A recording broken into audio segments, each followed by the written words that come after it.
As the conflict in Nagorno-Karabakh flares up again, Israel's role in the fighting has been increasingly scrutinized, particularly the sale of weapons to one of the warring sides, that's Azerbaijan. I'm joined now in Yerevan in Armenia by Lara Sitrakian, a journalist and CEO of News Deeply. Thank you, Lara, for being with us this hour. And of course, we're talking to you just to explain to our viewers following a piece, an article that you wrote detailing how one friend, a Jewish Armenian woman, told you she feels about Israel's role in this conflict. And I wonder if you could tell our viewers a little bit more about that conversation and how it inspired you to write that piece. Sure. I don't usually write about or comment on Jewish or Israeli affairs, but this very, very dear friend of mine who does live in Yerevan, she's Jewish Armenian, happened to be at my home last week and kept telling me how she wanted to share her feelings, how torn up she felt watching this conflict unfold and knowing that there are Israeli weapons involved. And really, it's all unfolded across the start of Yom Kippur, and it was a very emotional experience for her.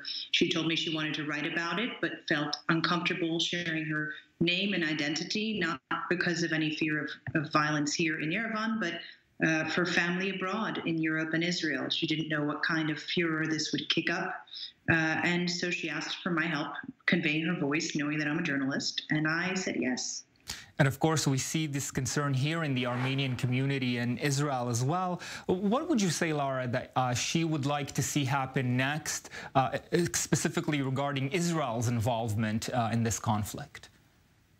Well, she was making a moral argument that Israel and the Jewish people as a whole and Armenians around the world have both suffered near annihilation in genocides and holocausts of their own, and that on a moral basis, fueling this conflict with weapons, with sophisticated drone technology, had a sort of moral element to it that shouldn't be crossed.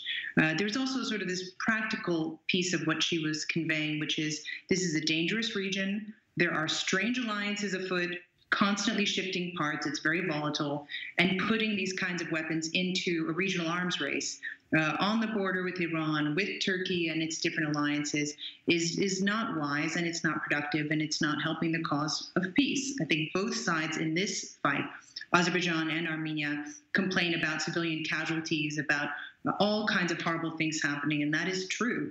Her point was that it shouldn't be Israeli weapons that are flying over civilian areas and making this even worse of a fight. Of course, completely understandable. And Lara, based on your conversation with her and your knowledge of the situation, what do you think Israel is missing in terms of what we should be listening more clearly and carefully to when it comes to the concerns of the Jewish Armenian community here and around the world? Well, it's a very good question. I've covered the Middle East for my entire career. I understand very well the geopolitical considerations, the need for strategic alliances between Israel and Azerbaijan and Israel and countries around the Arab and Muslim world. But I think this is a very dangerous time to be putting basically a drone warfare arms race into play. These are sensitive technologies. These are weapons that are coming at a time when you have Syrian jihadists fighting on the border in this conflict. You have alliances between Turkey and Hamas growing over the past several months. I think it's really important to emphasize this isn't just a call for a moral sense to sort of govern this element of warfare. This is something that the international community is beginning to struggle with.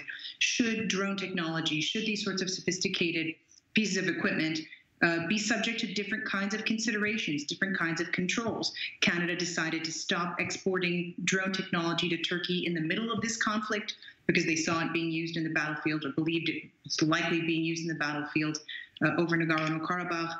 So I think these are really sensitive times. These are very sophisticated technologies, and they deserve a sort of follow-up consideration as to whether it's really wise to introduce this sort of stuff into the active fight.